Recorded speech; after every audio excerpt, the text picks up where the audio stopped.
Hello viewers, আসসালামু আলাইকুম। Smart way online academy পক্ষ থেকে সবাইকে স্বাগতম।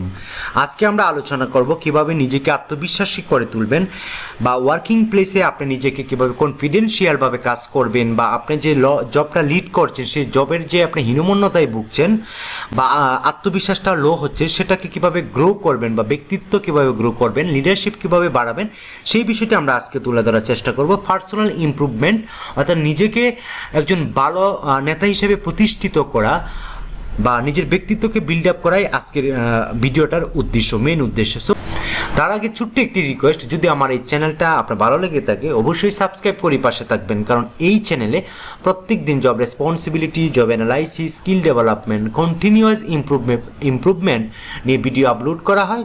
সাবস্ক্রাইব করে সঙ্গে থাকবেন। তো চলুন আজকে মূল আলোচনায় চলে যাই। ফার্স্ট অফ অল, মন খুলে হাসুন।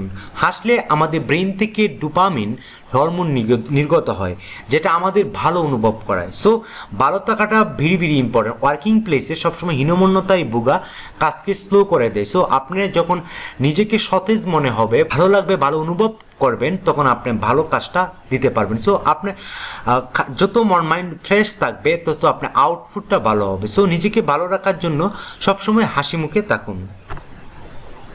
নিজের সাথে অন্যকে তুলনা করা বন্ধ করুন। নিজের সাথে যদি অন্যকে তুলনা করেন তাহলে আপনি কনফিডেন্স লেভেলটা অনেকটাই ডাউনে চলে যাবে। সো নিজেকে সবসময় কনফিডেন্সিয়াল বা খুবই জরুরি। অন্যের সাথে কখনো তুলনা করবেন না। কারোর কাছ থেকে কোনো কিছু প্রত্যাশা করবেন না। প্রত্যাশা হতাশা এনে দেয়। যত কম প্রত্যাশা করবেন তত সুখী হবেন। আপনি যে অবস্থানে আছেন তার জন্য সৃষ্টিকর্তার প্রতি কৃতজ্ঞতা প্রকাশ করুন। আপনার চেয়ে অনেক খারাপ অবস্থানে মানুষ আছে। সো নিজেকে সবসময় ভালো জায়গায় আছেন এটা অনুভব করুন। নেতিবাচক লোকদেরকে ইগনোর করুন, অর্থাৎ যারা নেগেটিভ মাইন্ডের লোক সবসময় নেগেটিভ খুঁজে বেড়ায় ওয়ার্কিং প্লেসে, ভেরি ভেরি ইম্পর্টেন্ট। যারা নেগেটিভ মাইন্ডের তাদের সাথে কথা বলা বন্ধ করে দিন। বর্তমানে মনোযোগ দিন। অতীত কখনো পরিবর্তন করতে পারবেন না। আপনি অতীতে কি হয়েছে সেটার মুখ্য বিষয় নয়, আপনি বর্তমানে কি করছেন সেটার মুখ্য বিষয়। আর ভবিষ্যৎ আল্লাহর উপর ছেড়ে দিন, দেখবেন ভালো কিছু করবেন, আপনার কাজে কনফিডেন্স ফিরে পাবেন। ব্যর্থতা মেনে নিয়ে ভুল থেকে শিক্ষা নিয়ে সামনের দিকে এগিয়ে যান। সবসময় ব্যর্থতা হবেই। ব্যর্থতাকে কীভাবে আপনি পজিটিভলি নিয়ে আসবেন, কীভাবে শিক্ষা গ্রহণ করবেন সেটা অ্যানালাইসিস করুন, থিঙ্কিং করুন, দেখবেন আপনি অনেক কিছু শিখতে পারবেন, অনেক কিছু জানতে পারবেন। সো ওয়ার্কিং প্লেসে আপনি নিজেকে জানার জন্য অনেক পথ রয়েছে। আপনি সবসময় স্কিল আপের মাধ্যমে থাকবেন। প্রকৃতির সাথে সময় কাটান, এটা আপনার মনে প্রশান্তি এনে দিবে। অপ্রত্যাশিত আপনার সাথে ঘটে যাওয়া সব কিছু আপনি নিয়ন্ত্রণ করতে পারবেন না। সুতরাং অপ্রত্যাশিত ঘটনাগুলো মেনে নিন। জীবনে কোনো কিছু নিশ্চিত না। নিজেকে যদি ভালো রাখতে চান অন্যের উপর নির্ভরশীল হবেন না, সবসময় নিজের উপর নির্ভরশীল হবেন। নিজের কনফিডেন্সটা গ্রো করবেন। নিজের যে স্কিল রয়েছে সেই স্কিলগুলোকে ডেভেলপ করবেন, দেখবেন আপনি অনেক কিছুই করতে পারবেন। মানুষকে না বলতে শিখুন। সবসময় আপনি হ্যাঁ বলবেন না, না বলাটা একটা স্কিল। নিজের সম্পর্কে শক্তিশালী ধারণা রাখুন। সবসময় পারবেন, পারবই। আপনি যে কাজটা পারছেন না, কোনো না কোনো ব্যক্তি সেই কাজটা করতে পারবে। সো আপনি কেন পারবেন না, সবসময় এই মানসিকতা রাখবেন। আপনি যে পজিশনে আছেন সেই পজিশনটা অন্য কেউ এসে কাজটা করতে পারবে, আপনি কেন পারবেন না। সো এই বিষয়টা খুবই ইম্পর্টেন্ট একটি বিষয়।